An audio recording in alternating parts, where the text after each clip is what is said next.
بسم اللہ الرحمن الرحیم رب اشرح لی صدری ویسر لی امری واحلل عقدۃ من لسانی یفقہوا قولی الحمدللہ رب العالمین والعاقبۃ للمتقین الصلاۃ والسلام علی سید الانبیاء والمرسلین وعلی آلہ واصحابہ وأولیاء امتہ وعلماء ملتہ اجمعین اما بعد فاعوذ باللہ من الشیطان الرجیم بسم اللہ الرحمن الرحیم محمد رسول اللہ صدق اللہ مولانا العظیم وبلغنا رسولہ النبی الکریم الامین ونحن على ذلك لمن الشاہدین والشاکرین والحمد للہ رب العالمین. وقال اللہ تعالی فی مقام آخر ان الذین یؤذون اللہ ورسولہ لعنہم اللہ فی الدنیا والآخرہ. صدق اللہ مولانا العظیم. ان اللہ وملائکتہ یصلون علی النبی یا ایہا الذین آمنوا صلوا علیہ وسلموا تسلیما. محبت کے ساتھ سارے دوست پڑھیں الصلاۃ والسلام علیکہ یا سیدی یا رسول اللہ وعلی آلک واصحابک یا حبیب اللہ. الصلاۃ والسلام علیکہ یا رحمۃ للعالمین وعلی آلک واصحابک یا جد الحسن والحسین. الصلاۃ والسلام علیکہ یا سیدی یا خاتم النبیین وعلی آلک واصحابک یا سیدی یا خاتم المعصومین. مولایا صلی وسلم دائما ابدا علی حبیبک خیر خلق کلہم محمد سید الکونین والثقلین والفریقین من عرب ومن عجم. یا رب بالمصطفیٰ بلغ مقاصدنا واغفر لنا ما مضى یا واسع الکرم. محمد ذکرہ روح لانفسنا محمد شکرہ فرد علی الامم. محمد تاج رسول اللہ کاتبۃ محمد صادق الاقوال والکلم. یا رب صلی وسلم دائما ابدا علی حبیبک خیر الخلق کلہم. ناموس نبی کی خاطر ہم ہر باطل سے ٹکرائیں گے. ناموس نبی کی خاطر ہم ہر باطل سے ٹکرائیں گے. جو راہ میں ہماری آئے گا ہم اس کو مار گرائیں گے. یہ مسئلہ ہے جب ایمان کا کیا خطرہ پھر جسم و جاں کا. یہ مسئلہ ہے جب ایمان کا کیا خطرہ پھر جسم و جاں کا. اس مسئلے کو جو چھیڑے گا پھر تاج اچھالے جائیں گے. کیا حاجت ہے ہمیں زندگی کی پھر زندگی میں شرمندگی کی. کیا حاجت ہے ہمیں زندگی کی پھر زندگی میں شرمندگی کی. سب وار کے پونجی جندری کی خود بدن پہ کفن سجائیں گے. گستاخ نبی کا چلتا پھرے کیوں عاشق دل میں جلتا رہے. گستاخ نبی کا چلتا پھرے کیوں عاشق دل میں جلتا رہے. گستاخ کو آگ لگا کے ہی سینے کی آگ بجھائیں گے. اس راہ محبت میں ہم سے مہمان بنے جو جیلوں کے. اس راہ محبت میں ہم سے مہمان بنے جو جیلوں کے. کل خلد بری کے باغوں میں تختوں پہ دیکھے جائیں گے. اس راہ میں جن کو زخم لگے وہ پھول ہیں گویا جنت کے. اس راہ میں جن کو زخم لگے وہ پھول ہیں گویا جنت کے. انہیں ساقیے کوثر محشر میں بر بر کے جام پلائیں گے. محبوب کی عزت گر مانگے آصف کی جان بھی حاضر ہے. محبوب کی عزت گر مانگے ہم سب کی جان بھی حاضر ہے. ایک بار نہیں ان پہ تو ہم لکھ بار بھی صدقے جائیں گے. ناموس نبی کی خاطر ہم ہر باطل سے ٹکرائیں گے. جو راہ میں ہماری آئے گا ہم اس کو مار گرائیں گے.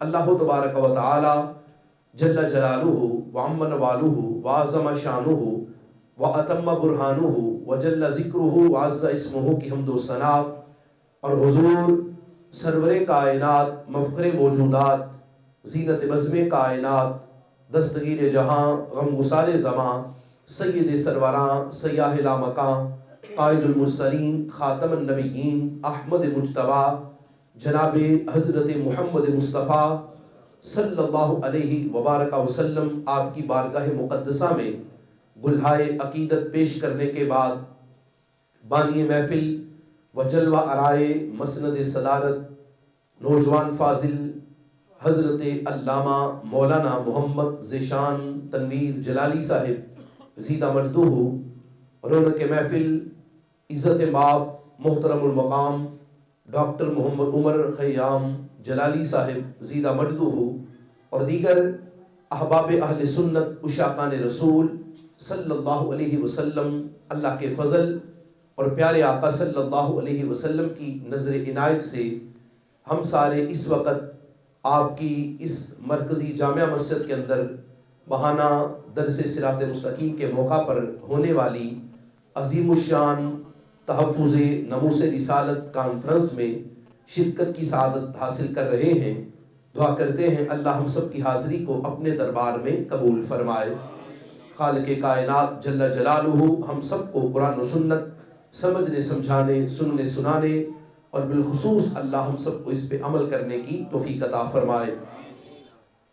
بہت زیادہ مبارکباد کے مستحق ہیں آپ سب احباب کی محبت اور عقیدت اور الفت کے زیر سایہ اسی مسجد کے اندر اللہ کے فضل سے جامعہ کا آغاز بھی ہو چکا ہے، اور حفظ کے بچے اللہ کے فضل سے اپنی تعلیم حاصل کر رہے ہیں، اور اس کے ساتھ ساتھ آپ کسی مرکزی جامعہ مسجد کے اندر علم و عمل کا اور درس و تدریس کا سلسلہ بھی جاری ہے، اور ہر ماہ اللہ کے فضل سے درس صراط مستقیم کا بھی باقاعدہ آغاز کیا جا چکا ہے۔ مختلف علماء کرام آپ کے سامنے تشریف لا کر اپنے مواعظ حسنہ سے گاہے بگاہے آپ کو نوازیں گے، اور آپ کے سامنے یہ علم و حکمت کے جام اللہ کے فضل سے وہ پیش ہوتے رہیں گے۔ اللہ کریم آپ سب احباب کو زیادہ سے زیادہ اس کاروان عشق و محبت کو آگے بڑھانے کی توفیق عطا فرمائے۔ یہ بات یاد رکھیں، اس میں کوئی شک نہیں، ہمارے آقا صلی اللہ علیہ وسلم کی عزت اور سرکار کی ناموس، اس کا تحفظ اور اس پہ پہرا دینا یہ ہر مومن ہر مسلمان کی ذمہ داری ہے، اور کوئی بھی شخص اس سے بندہ بھاگ نہیں سکتا، اور کوئی بھی شخص اس کے ہوتے ہوئے میرے آقا صلی اللہ علیہ وسلم کی عزت اور ناموس کے لیے کسی شخص کو آواز دی جائے اور وہ آگے سے کسی قسم کا کوئی ہیلا بہانہ کرے تو وہ بات یاد رکھے، آج اس دنیا میں تو وہ ہیلا بہانہ کر لے گا، لیکن کل قیامت کے دن اس کا کوئی ہیلا نہیں چلے گا، اور کل اللہ کے دربار میں اس سے جس وقت پوچھا جائے گا تو میرے پاک پروردگار کی بارگاہ میں وہ اپنے اس سستی کا کوئی جواب نہیں دے سکے گا۔ مجھے حدیث پاک یاد آ رہی ہے، جس وقت حضرت سعد رضی اللہ تعالی عنہ آپ میدان احد میں لیٹے ہوئے تھے اور آپ کے بدن پر بہت زیادہ زخم لگے ہوئے تھے، میرے آقا صلی اللہ علیہ وسلم آپ نے اپنے ایک صحابی کو بھیجا تھا، جاؤ پتہ کرو سعد کیسا ہے اور کس حال میں ہے۔ جب تلاش کیا گیا، حضرت سعد رضی اللہ تعالی عنہ میدان احد میں لیٹے ہوئے تھے اور بدن پہ جگہ جگہ پہ زخم لگے ہوئے تھے۔ میرے آقا صلی اللہ علیہ وسلم آپ نے جن کو بھیجا تھا، سرکار نے ان کو یہ بھی کہہ کے بھیجا تھا، جانا سعد کو تلاش کرنا اور انہیں جا کے میرا سلام کہنا۔ کیا قسمت پائی ہے حضرت سعد رضی اللہ تعالی عنہ، آپ نے، میں اور آپ جس وقت سلام پڑھتے ہیں یا سلام کہتے ہیں تو سرکار کی ذات پاک کو کہتے ہیں، اور ادھر سرکار نے خود اپنے امتی کو سلام کہا ہے، کہا جا کے میری طرف سے حضرت سعد کو سلام کہنا۔ حضرت سعد رضی اللہ تعالی عنہ جس وقت آپ کے پاس پہنچنے والا میرے آقا صلی اللہ علیہ وسلم کا وہ قاصد، جا کے انہوں نے دیکھا حضرت سعد رضی اللہ تعالی عنہ آپ کو تلاش کیا، تلاش کرنے کے بعد دیکھا تو جسم اس پہ جگہ جگہ پہ زخم تھے، تلواروں کے بھی، نیزوں کے بھی، تیروں کے بھی زخم لگے ہوئے تھے، اور زخمی حضرت سعد رضی اللہ تعالی عنہ ان کو میرے آقا علیہ السلام کے اس بھیجے ہوئے قاصد نے کہا، سعد تمہیں اللہ کے رسول نے سلام کہا ہے، اللہ کے حبیب نے آپ کو سلام کہا ہے۔ حضرت سعد رضی اللہ تعالی عنہ آپ نے سرکار کا سلام سنا تو سرکار کا سلام سن کر آگے سے کیا بولے؟ کہنے لگے جزا اللہ عنی نبیہ، کہنے لگے اے میرے اللہ میری شہادت کا ثواب بھی میرے نبی کو ہی عطا کر دے۔ یہ جو میں دنیا سے جا رہا ہوں، جب میں شہادت نوش کیا، شہادت کا جام میں نے پیا ہے، میرے اللہ میری اس شہادت کا ثواب بھی کسی اور کو نہیں، یہ ثواب بھی میرے محبوب کو ہی عطا کر دے۔ میں یہ ثواب بھی اپنے محبوب کو پیش کرتا ہوں۔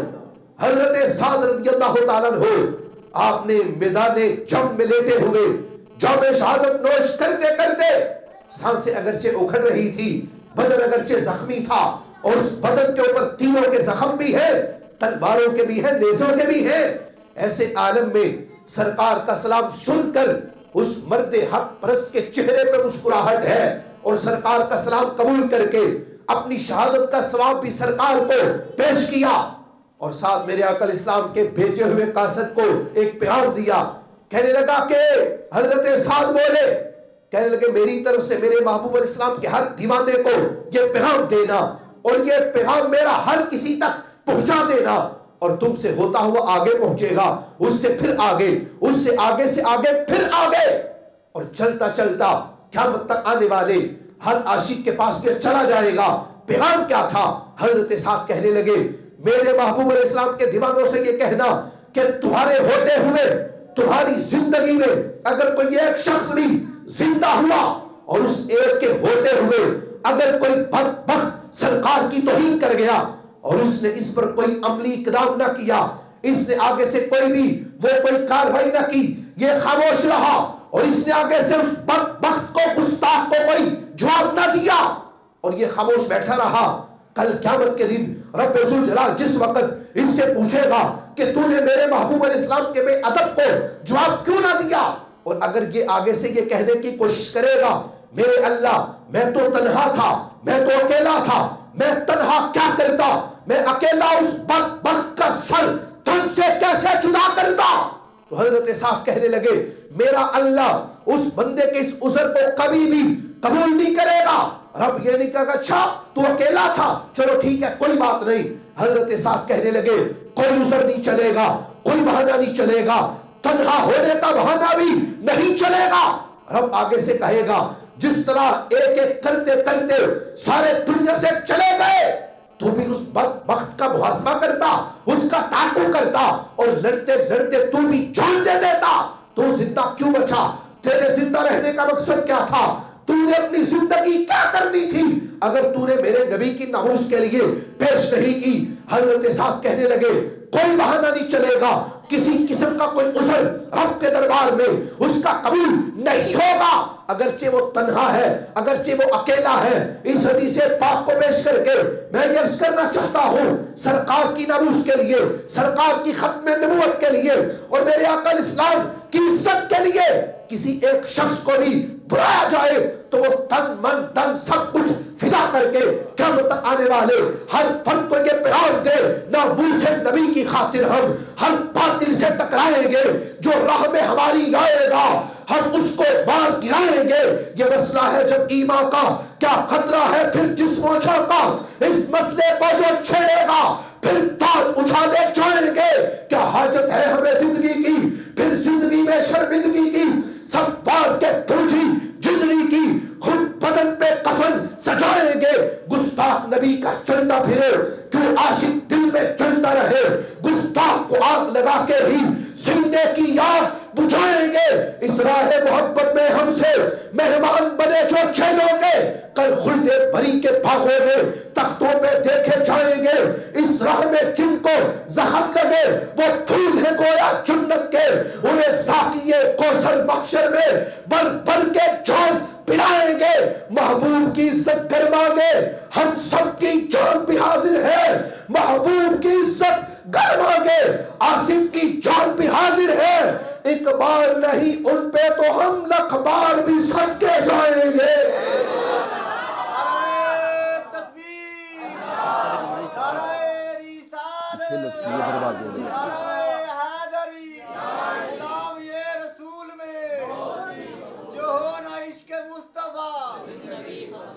رسول اکرم نور مجسم شفیع معظم صلی اللہ علیہ وبارک وسلم سرکار کی عزت، سرکار کی ناموس کا معاملہ کتنا نازک مسئلہ ہے.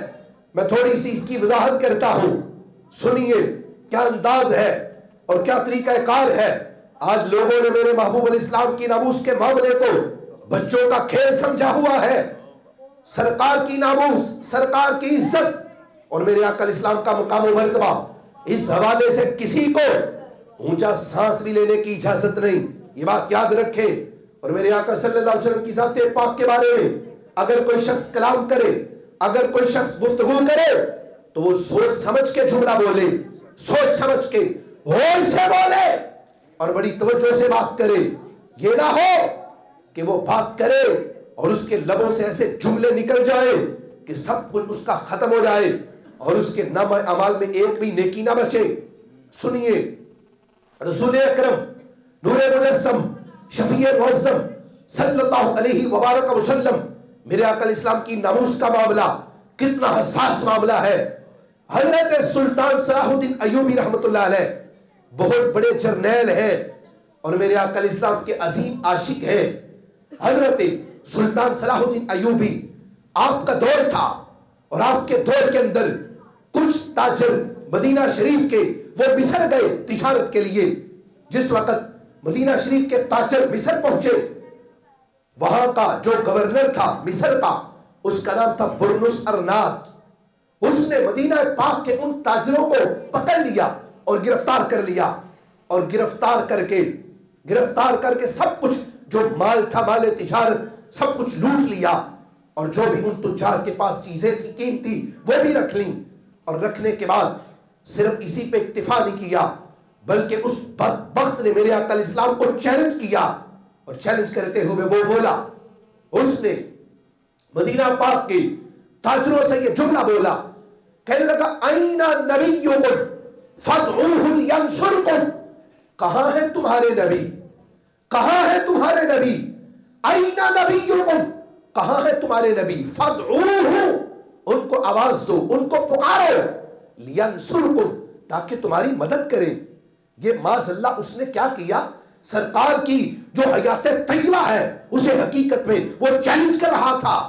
جس وقت ان تاجروں نے، مدینہ پاک کے جو تاجر مصر موجود تھے، جس وقت ان کے سامنے اس ملعون برنس ارنات نے یہ جملے بولے اور یہ کہہ کر اس نے تجار کو شہید کر دیا، تجار کو شہید کر دیا، یہ تو جام میں شہادت نوش کر گئے. اور ادھر حضرت سلطان صلاح الدین ایوبی رحمت اللہ علیہ، آپ کو پتہ چلا، جس وقت آپ کو خبر پہنچی کہ برنس ارنات جو کہ مصر کا گورنر ہے، اس نے میرے آقا علیہ السلام کی شان پاک کو للکارا ہے، سرکار کی غیرت کو للکارا ہے. حضرت سلطان ایوبی رحمت اللہ علیہ اس وقت بیمار تھے، بستر پہ تھے، منت مانگی اللہ سے، میرا رب مجھے شفا دے دے، میرا پروردگار مجھے صحت کلی عطا کر دے تو میں اس مردود سے پوچھوں گا، میں جاؤں گا اور جا کر اس کا سر قلم کروں گا اور پھر میں جا کے اس سے پوچھوں گا کہ کیسے غیرت رسول کو للکارا جاتا ہے. اللہ کا کرم ہوا، رب ذوالجلال نے حضرت ایوبی آپ کو شفا دے دی، آپ ٹھیک ہوئے. حضرت سلطان ایوبی رحمت اللہ علیہ آپ نے حکم جاری کیا کہ اب مصر پہ حملہ کر دو، مصر پہ حملہ کرو.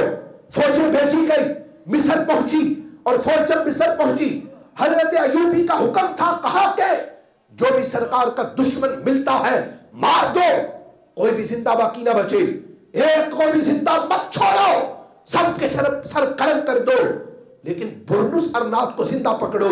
میں نے اس سے کچھ بات کرنی ہے، اسے کوئی کچھ نہ کہے، اسے کوئی کچھ نہ کہے، اس سے میں بات کروں گا، باقی جو سامنے آتا ہے مار دو، کوئی باقی نہ بچے. نتیجہ کیا نکلا؟ حضرت ایوبی رحمت اللہ علیہ فوجیں بھیجی گئی، آپ کے حکم پر مصر پہنچی، جو بے ادب ملا مارا گیا، برنس ارنات زندہ پکڑا گیا اور زندہ پکڑ کر جس وقت حضرت سلطان صلاح الدین ایوبی رحمت اللہ علیہ آپ کے سامنے لایا گیا، حضرت ایوبی نے پوچھا کہ اب بولو کیا بولا تھا ان کو، اب بولو کیا کہا تھا تاجروں کو. تو وہ کانپتے ہوئے بولا، میں نے کہا تھا اینا نبیکم، کہاں ہے تمہارے نبی؟ اینا نبیکم فادعوہ لینصرکم، کہاں ہے تمہارے نبی؟ آواز دو ان کو، آئیں آ کے تمہاری مدد کریں۔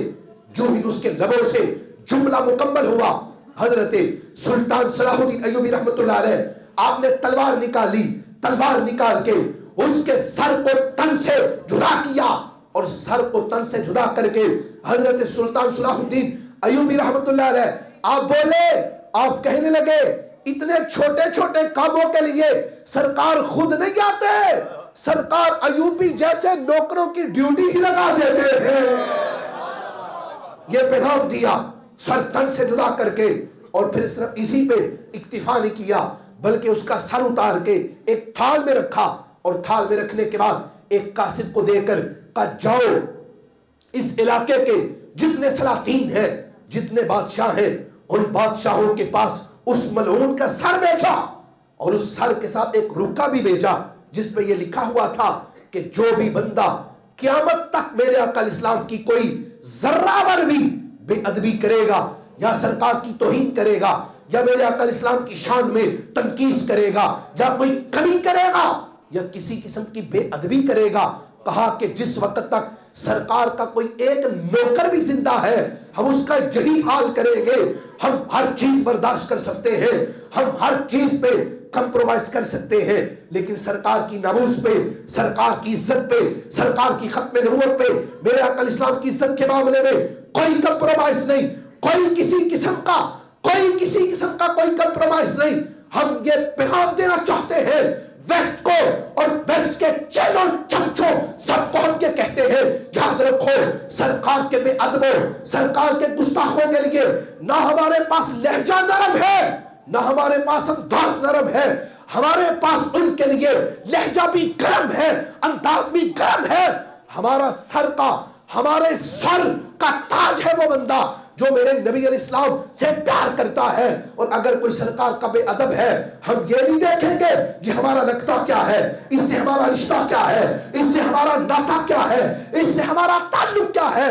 ہم اگر دیکھتے ہیں تو سرکار کی ناموس کو دیکھتے ہیں، سرکار کی ذات کو دیکھتے ہیں، اور سرکار کی ناموس کے لیے، سرکار کی عزت کے لیے، سرکار کے مقام و مرتبہ کے لیے ہم صبح بھی حاضر ہیں، ہم شام بھی حاضر ہیں، ہم دوپہر بھی حاضر ہیں، اور سرکار کی ناموس کے لیے ہمیں جہاں بلایا جائے ہم ہر موڑ میں حاضر ہیں، اور ہم یہ سرکار سے عہد وفا کرتے ہیں محبوب آپ کی ناموس ہو، آپ کی ناموس کا معاملہ ہو، آپ کی ناموس ہمیں جہاں پہ آواز دے گی ہم جائیں گے، اور ہم لوگوں کو یہ بتائیں گے کہ سرکار کے عاشق کل بھی زندہ تھے، سرکار کے دیوانے آج بھی زندہ ہیں، اور سرکار کی جو عزت کا جھنڈا ہے، سرکار کے مقام و مرتبے کا جو جھنڈا ہے، اسے دیکھو وہ کل بھی لہرا رہا تھا، سرکار کی عظمتوں کا جھنڈا آج بھی لہرا رہا ہے۔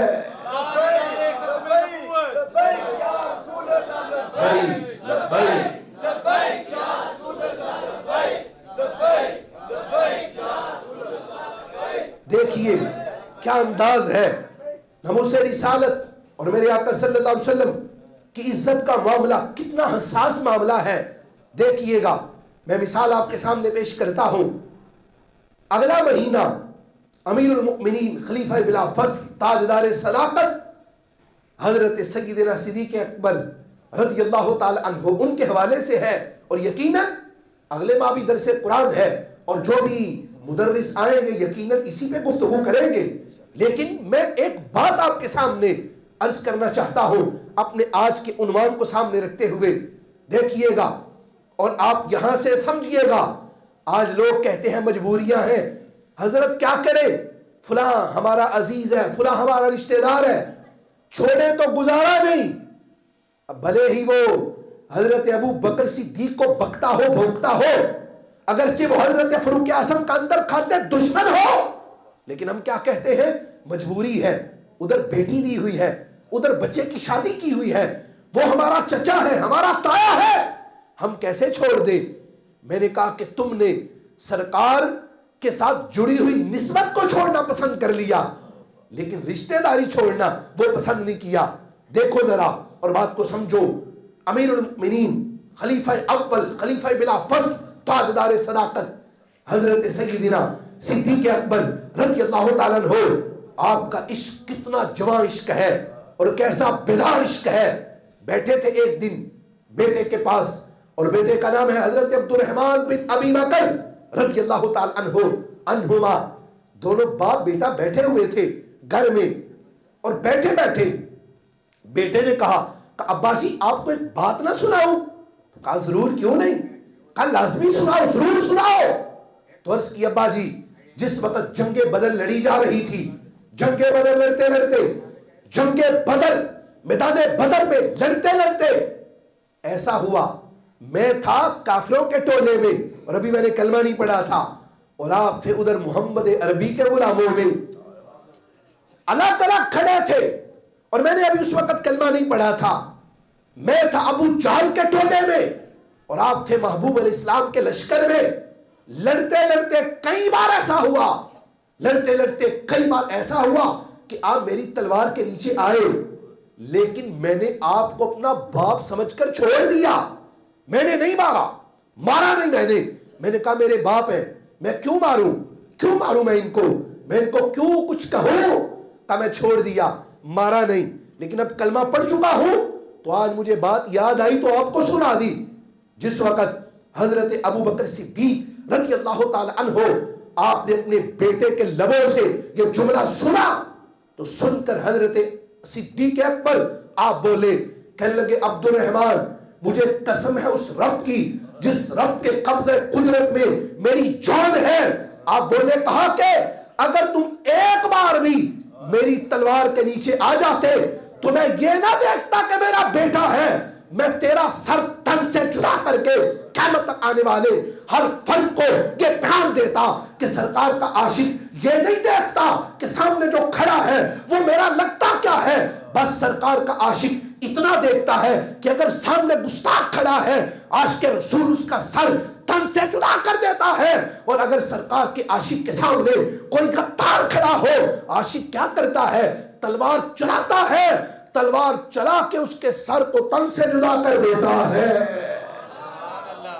یہ پیغام محبت حضرت ابو بکر صدیق پیش کر رہے تھے اور کہہ رہے تھے بیٹے یہ رشتہ داریاں بعد میں ہے، سب سے پہلے اگر نسبت ہے تو نسبت مصطفیٰ ہے، اس کے بعد باقی سب کچھ ہے۔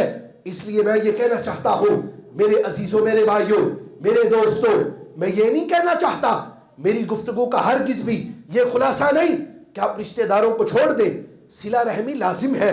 صلہ رحمی میرے آقا علیہ السلام آپ نے باقاعدہ طور پر اس کی باقاعدہ تلقین کی ہے، لیکن اگر ہو رشتہ دار، ہو تعلق والا، ہو ناطے والا، ہو اپنا، اور اندر کھاتے کرے بے ادبیاں، پھر آپ اسے کہیں کہ یہ اپنا ہے تو یہ زیادتی ہے۔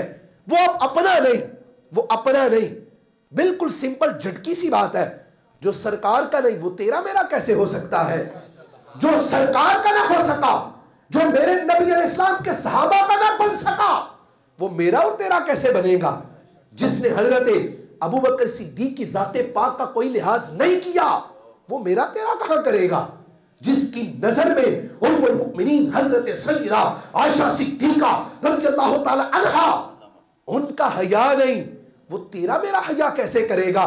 اس لیے میں سمجھانا یہ چاہتا ہوں، میں بتانا یہ چاہتا ہوں، ایسے لوگوں کو اول نمبر پہ ان کو کہا جائے کہ خبردار کسی کی بے ادبی نہ کرنا، خبردار کسی کی گستاخی نہ کرنا، خبردار کسی کی توہین نہ کرنا، اور اگر تم نے توہین کر دی اور توہین چلی گئی وہ کفر کے زمرے تک، تو پھر میرے ہاتھوں سے تجھے کوئی بچا نہیں سکتا، پھر تم بچ نہیں سکتا، اور میں اپنے ہاتھوں سے پھر تجھے واصل جہنم کروں گا۔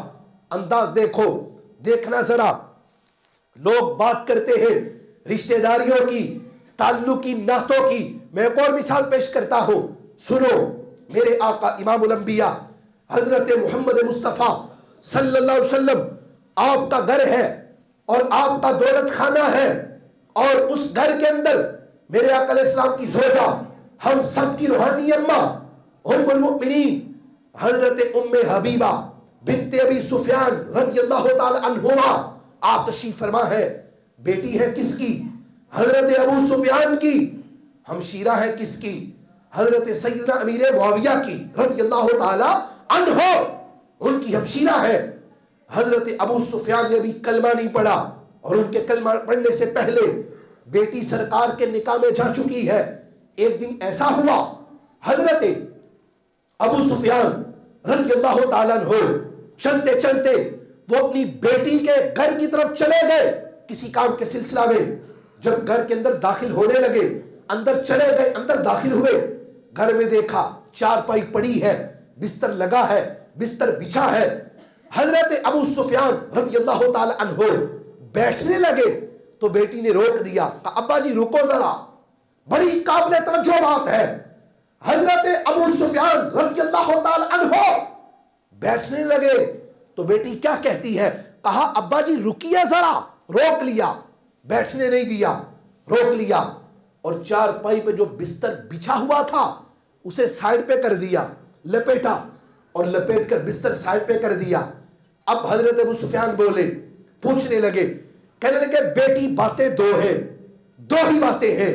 ایک بات تو یہ ہے کہ تم نے سوچا میرے والد صاحب چونکہ مکہ شریف کے لوگوں کے رئیس ہیں, سردار ہیں, تو تم نے سمجھا کہ میں اپنے باپ کے لیے کوئی اعلیٰ بستر بچھاتی ہوں. ایک بات تو یہ ہے, اور دوسری بات یہ ہے کہ تم نے سمجھا بستر بڑا اعلیٰ ہے, بستر بڑا قیمتی ہے, تو میں یہ بستر اپنے باپ کو نہیں دے سکتی. ان دونوں باتوں میں سے کون سی بات ہے؟ تیسری تو ہے ہی نہیں, دو ہی باتیں ہیں, یا تو بستر میرے قابل نہیں یا میں بستر کے قابل نہیں. ان دو باتوں میں سے کون سی بات ہے؟ سننا, سننا کیا انداز ہے, اور یہ پیغام ہے قیامت تک آنے والے سارے روحانی بیٹوں کو. حضرت ام حبیبہ بنت ابی سفیان رضی اللہ تعالی عنہما ابا جی کو مخاطب کر کے اپنے والد حضرت ابو سفیان کو مخاطب کر کے بولی, کہنے لگی ھذا فراش رسول اللہ صلی اللہ علیہ وسلم وانت عمران نجس. اے میرے ابا یاد رکھو, اگرچہ میں آپ کی بیٹی ہوں, میرے رگوں میں خون آپ کا ہے, آپ میرے باپ ہو, اگرچہ ہمارا رشتہ بڑا قریبی رشتہ ہے, لیکن مسئلہ یہ ہے چونکہ آپ نے کلمہ نہیں پڑھا, آپ غیر مسلم ہیں, مسلمان نہیں ہیں. ھذا فراش رسول اللہ صلی اللہ علیہ وسلم وانت عمران نجس. مسئلہ یہ ہے یہ بستر کسی اور کا بستر نہیں, یہ بستر میرے محبوب کا بستر ہے, یہ ان کا بستر ہے, اور آپ کا جو بدن ہے وہ نجس ہے, وہ پلید ہے. اور میری غیرت نے یہ گوارا نہیں کیا کہ جو ناپاک بدن ہے وہ اس بستر کو لگے, جو بستر اس بستر پہ وہ بدن لگتا ہے جو بدن عرش اعظم سے بھی اعلیٰ ہے. کہ میری غیرت نے یہ گوارا نہیں کیا کہ پلید بدن میرے محبوب کے بستر پر لگے.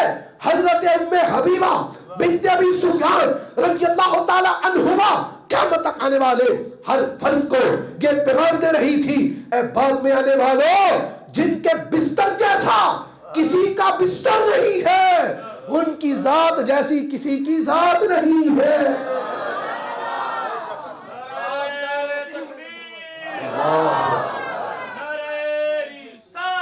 یا رسول اللہ, اچھا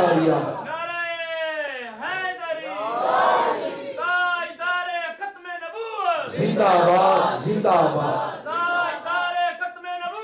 زندہ آباد, زندہ آباد.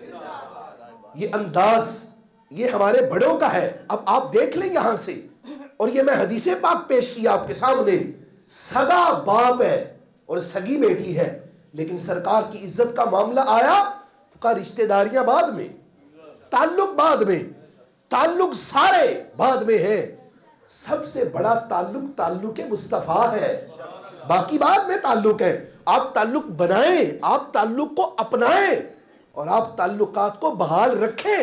میں یہ نہیں کہہ رہا کہ آپ تعلقات ختم کر لیں, لیکن اگر کوئی سرکار کا بے ادب ہو, اگر کوئی سرکار کی توہین کرتا ہو, اور اگر میرے آقا صلی اللہ علیہ وسلم کی ناموس کے بارے میں کوئی زبان کھولتا ہو, تو پھر ہماری اس سے کیا رشتہ داری ہے؟ ہماری تو پھر اس سے کوئی رشتہ داری نہیں, ہمارا اس سے کوئی تعلق نہیں, وہ ہمارا کچھ نہیں لگتا, اور اس سے ہمارا کسی قسم کا کوئی ناتا نہیں, اور اس سے ہمارا کوئی تعلق نہیں. اور اگر بات کرتے ہو خالی تعلق کی, تعلق کی اگر بات کرتے ہو تو دیکھو پھر تعلق کس بنیاد پہ ہونا چاہیے؟ تعلق میرے محبوب کی نسبت کی بنیاد پہ ہونا چاہیے. اور جس وقت سامنے سرکار کی نسبت ہو تو پھر حضرت غازی ملک ممتاز حسین قادری شہید رحمت اللہ علیہ, دیکھو کون جانتا تھا ان کو, کسے پتا تھا کہ ممتاز قادری بھی اس دنیا میں ہے؟ ممتاز قادری شہید رحمت اللہ علیہ، ان کو کون جانتا تھا؟ راولپنڈی کا صرف پولیس اہلکار. لیکن جب سرکار کی ناموس کے لیے جان کا نذرانہ پیش کیا تو 60 لاکھ بندے نے جنازہ پڑھا، اور ان 60 لاکھ بندوں میں علماء بھی ہیں، حفاظ بھی ہیں، شیوخ الحدیث بھی ہیں، مدرسین بھی ہیں، اور وہ سارے کے سارے حضرت ممتاز قادری شہید رحمت اللہ علیہ ان کے جنازے میں شرکت کر کے ہر ایک کو حقیقت میں یہ بتا رہے تھے کہ محمد سے وفاتوں نے تو ہم تیرے ہیں، یہ جہاں چیز ہے کیا لوہو کرم تیرے ہیں. سنیے، حضرت غازی علم الدین شہید رحمت اللہ علیہ، آپ اکثر نام سنتے ہیں، میانی قبرستان میں لیٹا ہوا وہ مرد حق پرست. دیکھو انداز کیا ہے. جس وقت حضرت غازی علم الدین شہید رحمت اللہ علیہ انہوں نے اس گستاخ کو واصل جہنم کیا تھا، اور انگریز حکومت تھی، انگریز حکومت نے حضرت غازی علم الدین شہید رحمت اللہ علیہ آپ کو پھانسی میں لٹکا دیا. آپ نے جام شہادت نوش کیا، جام شہادت نوش کیا آپ نے. لاہور کی سرزمین پہ آپ کا جنازہ پڑھا گیا. جنازہ پڑھنے والوں میں ڈاکٹر محمد اقبال جیسے لوگ بھی موجود ہیں، اور امیر ملت حضرت پیر سید جماعت علی شاہ صاحب رحمت اللہ علیہ، آستانہ علی پور سیدہ شریف والے وہ بھی موجود ہیں. لوگوں نے وہ منظر دیکھا. کیا منظر دیکھا؟ حضرت پیر سید جماعت علی شاہ صاحب رحمت اللہ علیہ آپ نے سید زادہ ہے، عالم دین بھی ہے، اور سینکڑوں علماء کا استاد بھی ہے. اس سید زادے نے حضرت غازی علم الدین شہید رحمت اللہ علیہ کے قدموں کو بوسا دیا، قدموں کو چوما. شاگرد بولے، شاگردوں نے کہا حضرت یہ آپ نے کیا کیا ہے؟ یہ آپ نے کیا کیا؟ آپ عالم بھی ہیں، آپ سید بھی ہیں، اور آپ آل رسول ہو کے آپ نے آل رسول ہو کر علم الدین کے قدم چومے ہیں. چومنا تھا تو چلو آپ ماتھا چوم لیتے، چوم نہیں تھا اگر آپ نے تو آپ کیا کرتے؟ ماتھا چوم لیتے.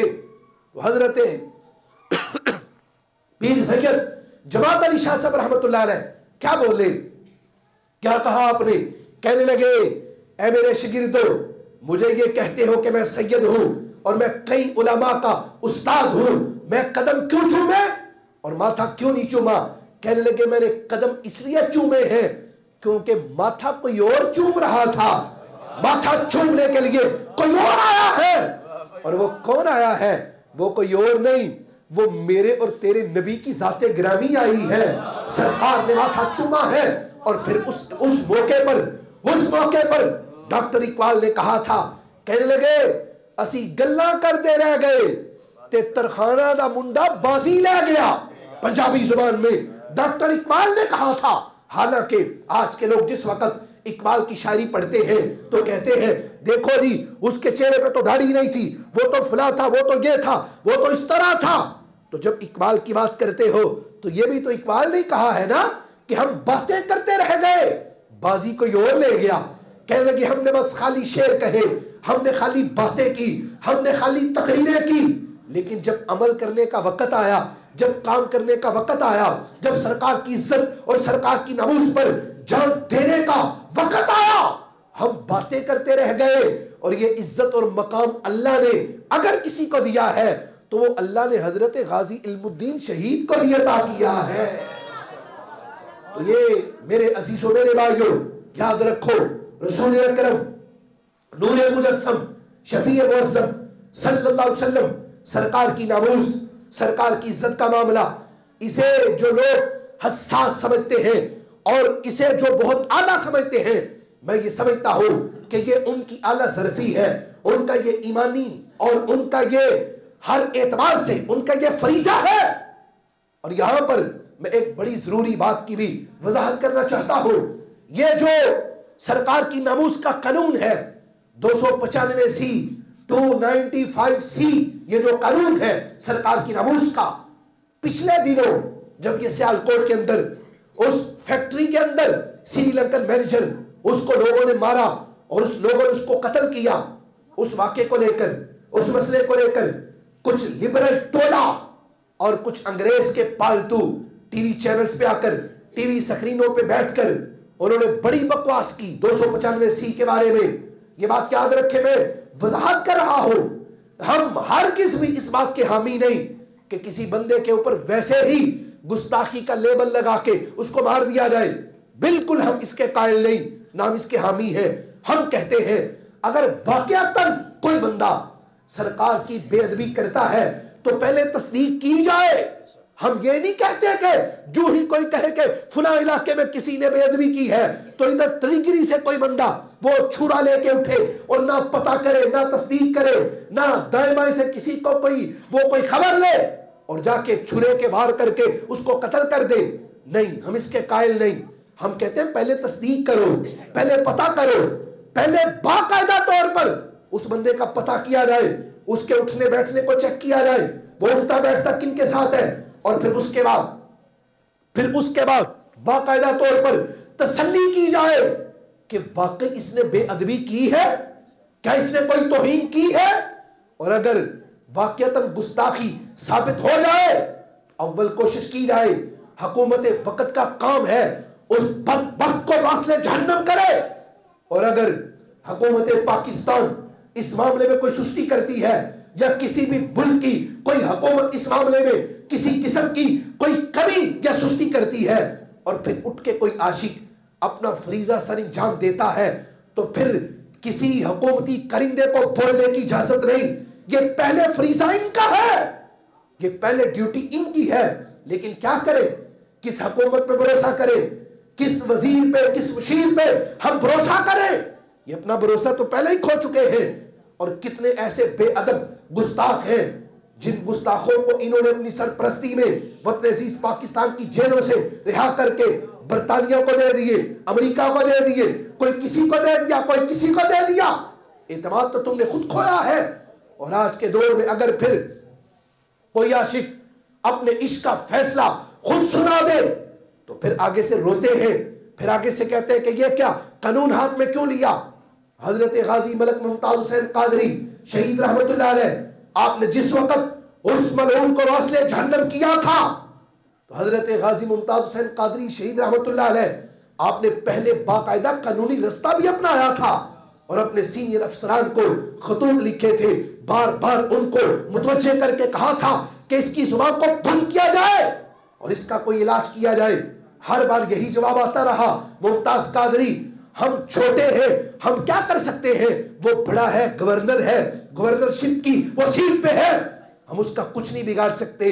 حضرت ممتاز قادری انہوں نے کہا تھا اچھا چلو پھر جو میرے بس میں ہے وہ میں کر لوں گا, جو میرے ہاتھ میں وہ میں کر لوں گا. اور پھر انہوں نے اپنا کام کر دیا. تو ان کے کام کرنے کے بعد اس وقت بھی کچھ لوگ بڑے چیخے تھے کہ ممتاز قادری عدالت کا دروازہ وہ کھٹکھٹاتا, وہاں پہ جا کے دستک دیتا, وہاں پہ جا کے کوئی قانونی کاروائی کرتا. تو ہم کہنا چاہتے ہیں کس قانونی کاروائی کی بات کرتے ہو تم سنتے کب ہو, اور تم نے کبھی آج تک کسی بے ادب کا فیصلہ تم نے کیا کب ہے جو تم عاشقوں کو تانے دیتے ہو.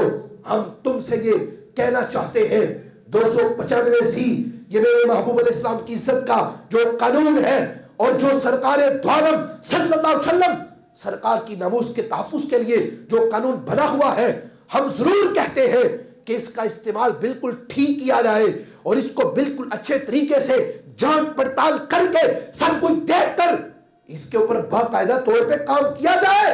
اور اگر کہیں پہ کسی پہ یہ لاگو نہیں ہوتا تو ہرگز بھی زبردستی کسی کو گستاخ بنانے کا ہمیں کوئی شوق نہیں, ہمیں بالکل کوئی شوق نہیں.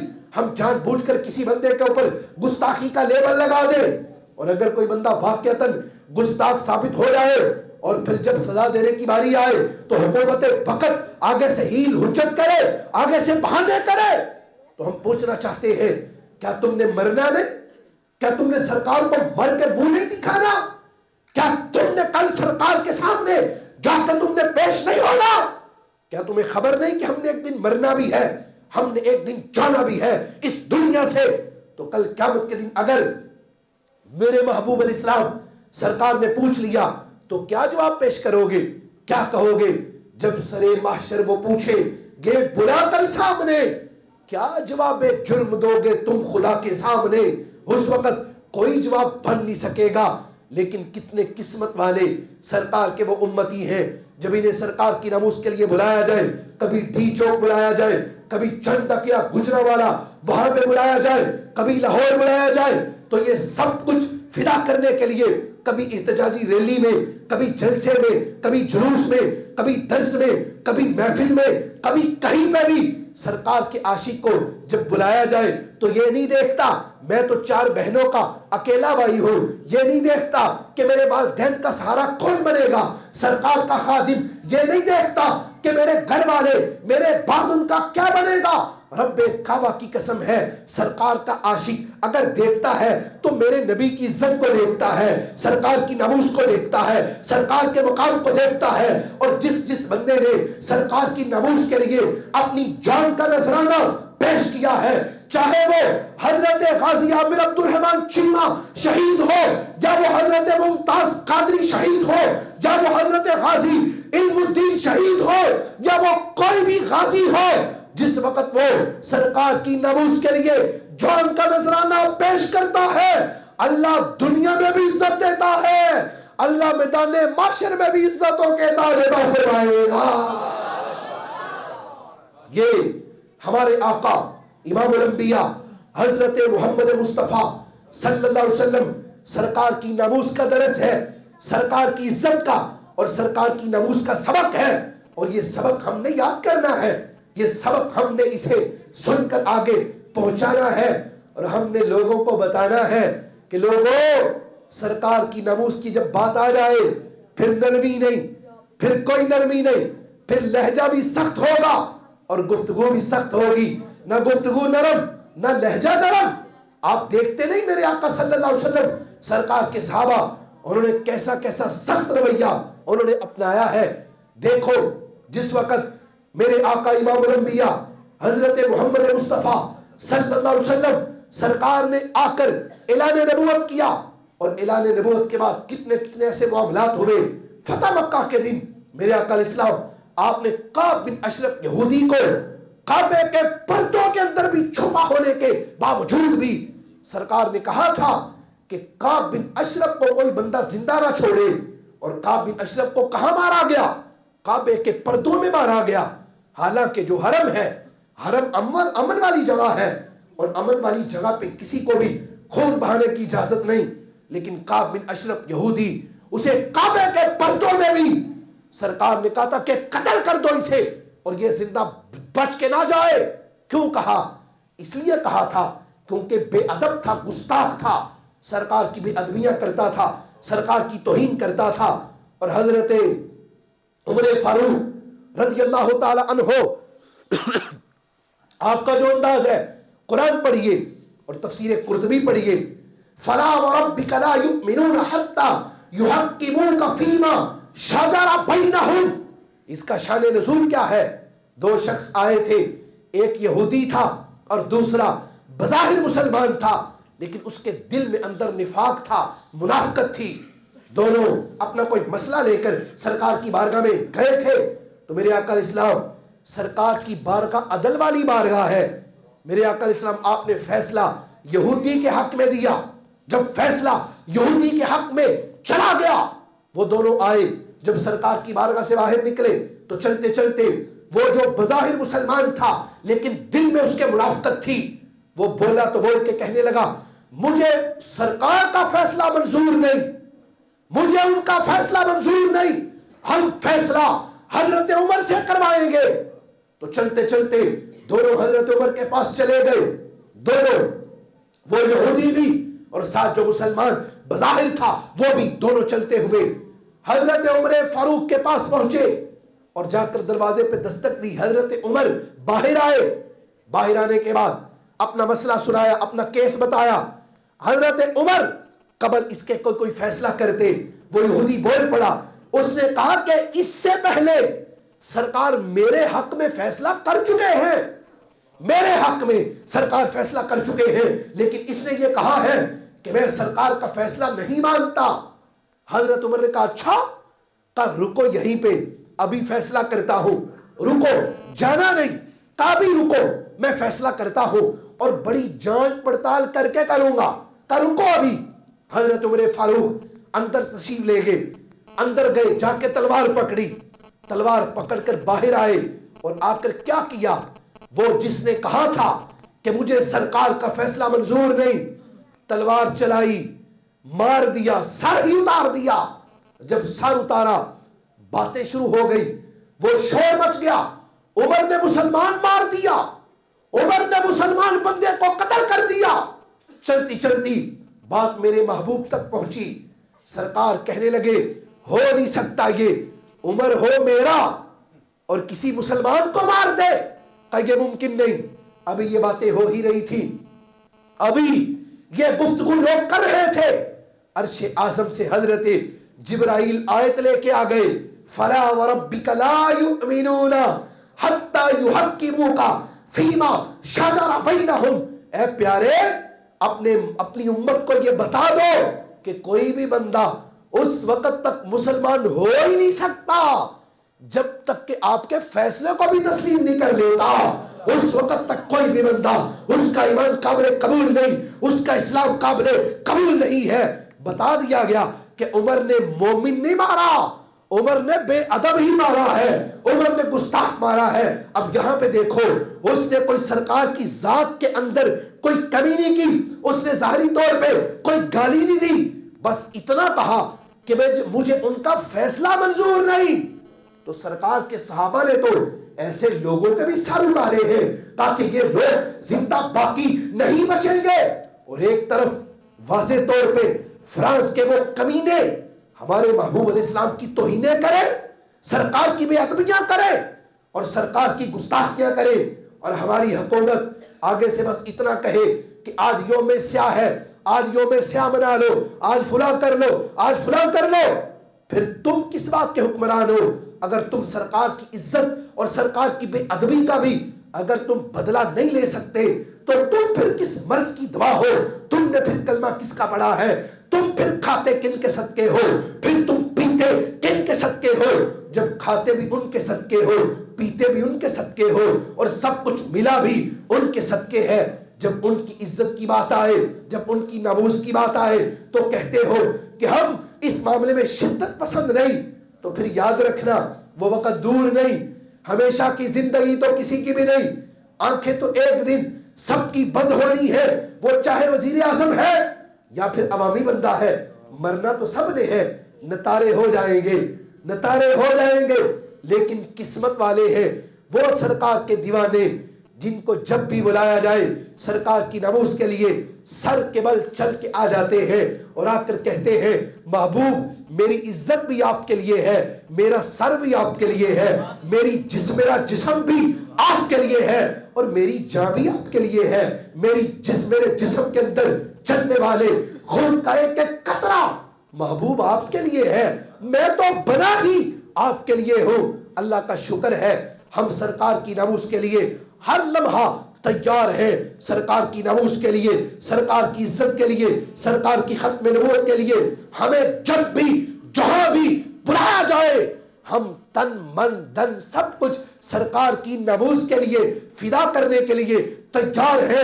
اور ہمارا ایک ہی جملہ ہے, ہم ایک ہی بات کرتے ہیں, جس چیز کی آج ضرورت ہے وہ سنی کی بیداری ہے.